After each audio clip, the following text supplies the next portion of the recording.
Siya ng leaking dito, lumalabas yung langis kasi dito yung ano pinakamabasa papunta dito. Tapos meron din naman dito, pero subukan natin. Ito kasi Wala naman dito. para siyang mas manipis siya kaysa sa stock. Ayun mas makapal to. Ayun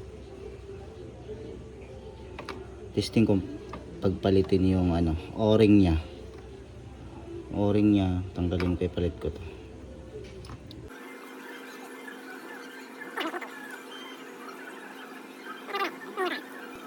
Tapos maputol din yan, tanggal.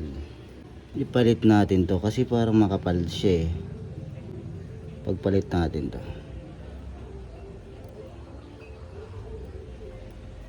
Para siya mas makapal siya parang lang pero parang parehas.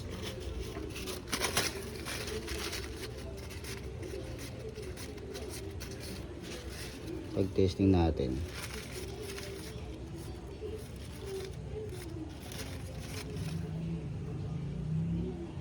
parehas lang naman.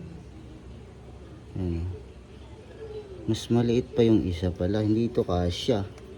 Sabihin, try lang natin. Ayan, mas maluwag siya. Ibig sabihin mas maliit to. Mas maliit yung niya, kaya siguro nagli-leak siya. My goodness, ayan ayun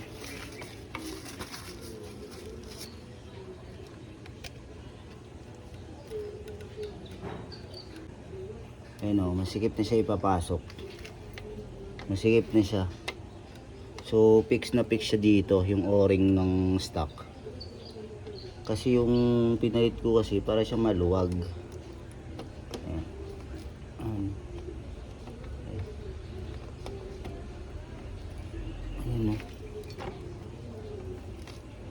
Ayan.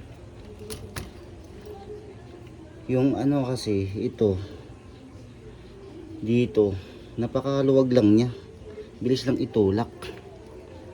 I-testing natin, baka yun yung nag-cause ng leakage. Kumbaga maliit yung ang ito niya, kaya lumalabas, nagli-leak yung langis. Try lang.